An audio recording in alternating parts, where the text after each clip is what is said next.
चाहिए कि चाहे इस्लाम धर्म हो,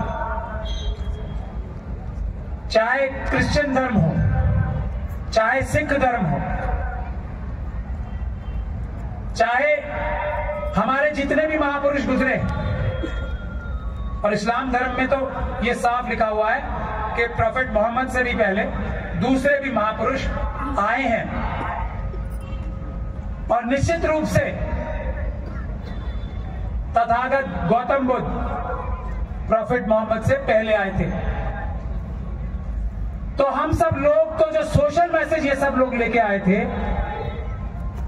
कबीर दास साहब हो, रायदास साहब हो, रविदास साहब हो, गुरु नानक देव हो, इन सब का वो एक ही सोशल मैसेज जो बाबा साहब डॉक्टर भीमराव अंबेडकर ने हमारे संविधान के प्रीएम्बल में ही लिखा हुआ है, इंसाफ, बराबरी, इज्जत, बंधुता सबके लिए।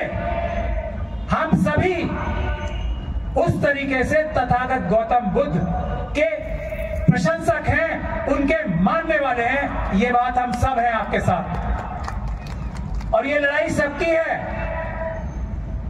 इस वजह से भी, और दूसरी वजह उसकी ये है कि ये मुसीबत जो हम सब लोगों ने गलती की ना, बुद्ध समाज का साथ नहीं दिया, बौद्ध गया में इतना बड़ा अत्याचार अनाचार होता रहा संविधान आने के बावजूद भी, और हम सब लोग तमाशा देखते रहे। मुस्लिम भी, क्रिश्चियन भी, सिख भी, बौद्ध भी।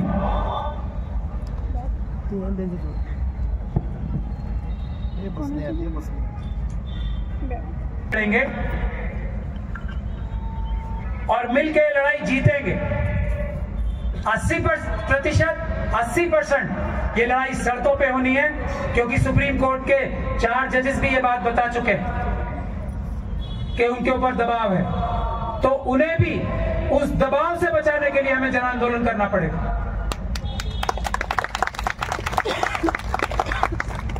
अभी बनते सुमित रत्न ने तो हमें अप्रोच किया है सुप्रीम कोर्ट में जाने के लिए, कुछ और लोग भी अप्रोच कर रहे हैं। हम बहुत ही मजबूत पिटीशन बनाएंगे पूरे तथ्यात्मक रूप से, क्योंकि मेहनत करके जाना पड़ता है हमारे लोगों को। मेहनत किए बगैर आधी कच्ची आधी पक्की पिटीशन लेके जाएंगे तो उससे नुकसान ही होगा। तो हम पूरी ताकत लगा के बेस्ट पिटीशन बना के, जो सुप्रीम कोर्ट में पिटीशन चल रही है उसमें इंटरवेंशन डाल रहे हैं। ये मैं आपकी जानकारी के लिए बता रहा हूं, और आप सब लोग आंदोलन के लिए तैयार हो जाओ। एक खुशखबरी और है आंदोलन के विषय में ही, कि हमारे देश के आज के माइनॉरिटी अफेयर्स मिनिस्टर, जो वक्फ का कानून बहुत लंबे समय तक लंबे भाषण देके देश के सामने प्रस्तुत कर रहे थे संविधान के विरुद्ध जाकर, उनका नाम है किरण। नहीं मुझे मालूम है, मैं कह रहा हूं उससे पहले सामने से आए। किरण रिजिजू साहब, जो किस धर्म के मानने वाले हैं, ये बात शायद आपको नहीं पता होगी, वो बुद्ध धर्म के मानने वाले हैं।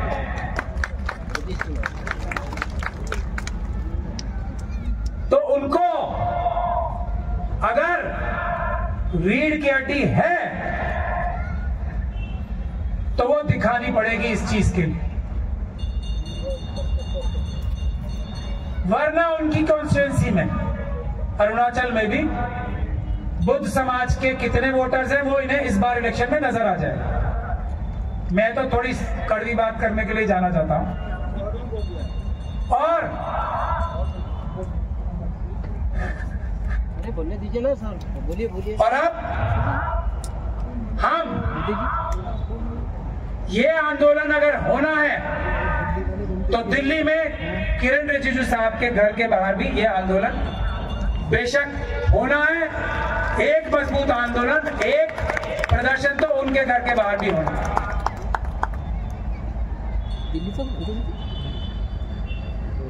मुझे अभी जाना भी है, जल्दी मेरी फ्लाइट का भी समय है। बातें तो बहुत कहने की है, लेकिन क्योंकि थोड़ा देर में बोला और अब बनते जी भी बोल रहे हैं कि समाप्त करूं, तो मैं आप लोगों से यही वादा करके जाना चाहता हूं। सर आज मेरा बर्थडे है। आपको जन्मदिन बहुत मुबारक। बैठो बैठो।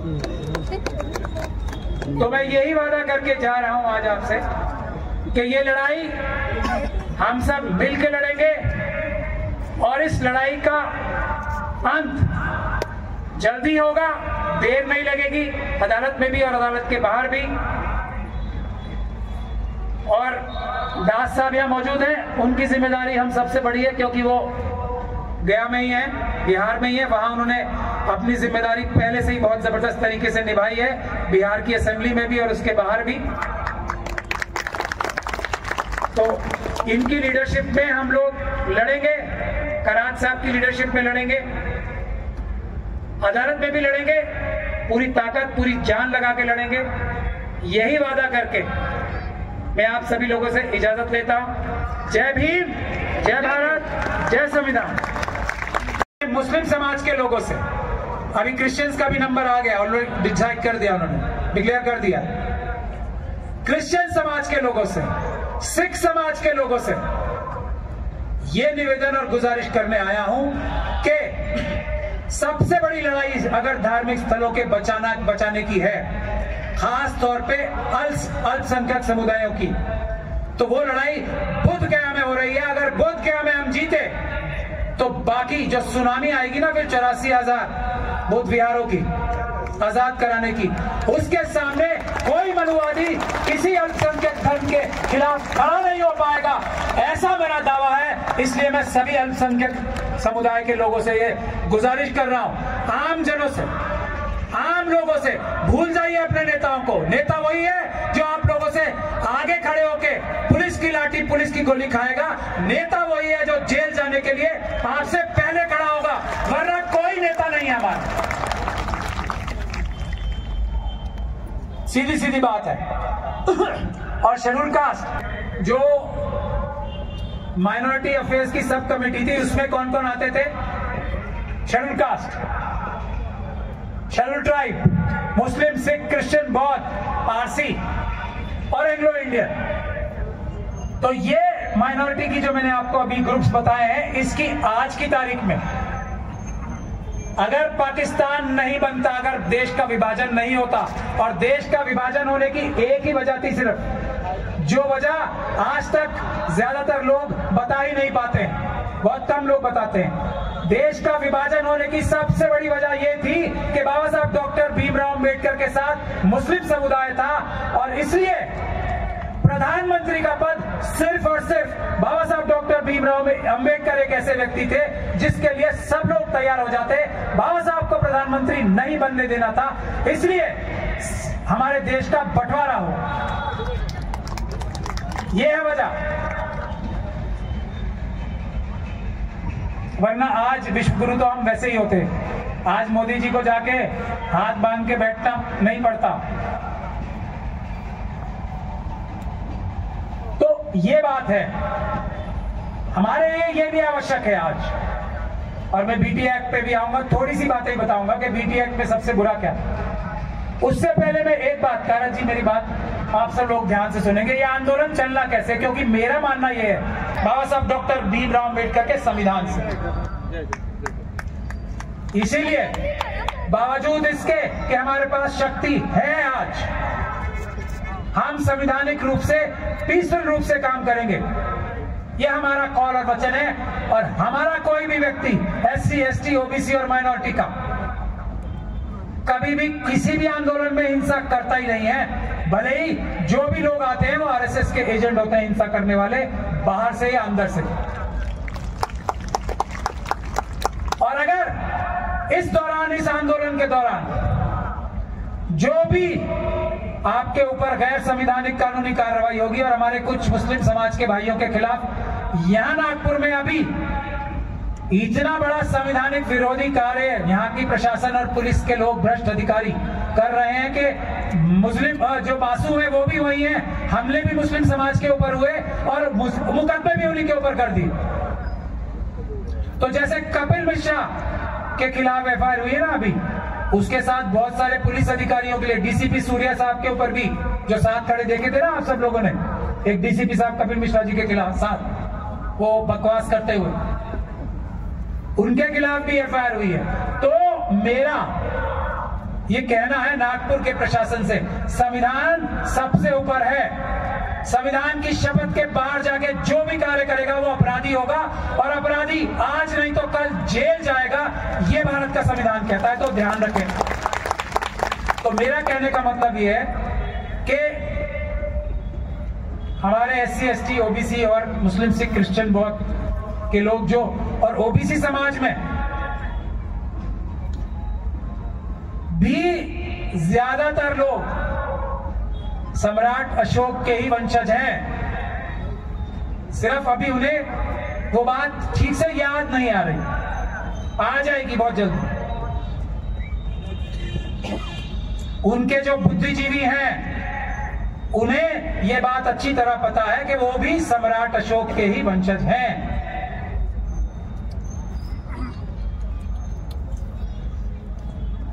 तो मेरा यह कहना है कि आप लोगों के खिलाफ जो भी झूठे मुकदमे होंगे, कानूनी कार्रवाई होगी, उसके लिए वकीलों की टीम, यहां स्मिता जी भी बैठी हैं और बाकी वकील भी बैठे हैं, हम दिन रात एक करके आपको संविधान का कवच पहना के रखेंगे। तो आंदोलन से बिल्कुल भी पीछे नहीं हटना है।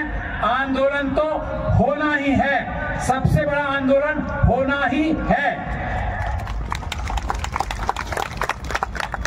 और ये आंदोलन दूसरा, पिछले कुछ दिनों के 2 रिपोर्ट कार्ड और हैं। एक, आप सभी लोगों को पता होगा, IIT दिल्ली में 2 सेमिनार्स कम्युनिटी के बहुत ही होनहार बच्चों का मर्डर हुआ था। पुलिस ने तो एफआईआर करनी है, बंदूक की व्यवस्था है, तो क्यों एफआईआर करनी है? मैं खुद पुलिस स्टेशन गया तब भी एफआईआर की, हाईकोर्ट गए, हाईकोर्ट ने एफआईआर बना कर दी। 1 महीने के 2 महीने के अंदर अंदर 2 होनहार बच्चे मार दिए गए IIT दिल्ली। सुप्रीम कोर्ट हम गए तो वहां से एफआईआर के ऑर्डर हुए दोनों बच्चों की हत्याओं के। IIT दिल्ली के जो डायरेक्टर हैं उनके खिलाफ, ना सिर्फ 2 बच्चों के बल्कि पूरे देश में ये भी तय हुआ है कि जैसे जैसे जहाँ डंडी क्या ना डंडी के खिलाफ भी आदेश ये हुआ है। अब किसी भी दिल्ली के लॉ मिनिस्टर बने ताजा एफआईआर के ऑर्डर कराए हैं न्यायालय से। तो 2 मेरे रिपोर्ट कार्ड में, रिपोर्ट कार्ड बताने की एक वजह और भी, हम लोग ईमानदारी अम्बेडकरवादी वकील हैं, हम केस जीतने के लिए लड़ते हैं, पूरी ताकत से लड़ते हैं। इसलिए शायद ऊपर वाले ने हमारा सक्सेस रेट भी, खास तौर पे जो हम सामाजिक कार्य करते हैं, 100% रखा है आज तक का। मेरा रिपोर्ट कार्ड बताने का, अपना आपसे संवाद शुरू करने से कि पहले ये बताने का बहुत जरूरी मैंने समझा, इसलिए मैंने बताया। तो जो लड़ाई कानूनी चल रही है माननीय उच्चतम न्यायालय, आप लोग हौसला रखें। वो लड़ाई आज जो इस सभा में हाजिर नहीं है, यहाँ पर आप लोग तो आए हो इतनी बड़ी संख्या में, मुझे उनकी अम्बेडकरवादी होने पे शक होने लगेगा, कम से कम मैं इतना कह सकता हूं। ये 8 बार की लड़ाई शुरू हो चुकी है बोध गया से, अब इसमें बहानेबाजी नहीं चलेगी। जो हमारा है वो इस तरह का, जो नहीं है उसको हम देखेंगे। छल कपट नहीं चलेगा, पुष्प में त्रिशूल वाला छल कपट अब नहीं चलेगा।